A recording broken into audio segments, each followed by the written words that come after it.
لا إله إلا الله محمد رسول الله اللهم صل على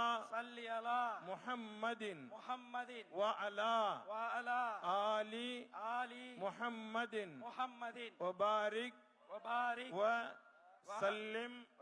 عليه اللهم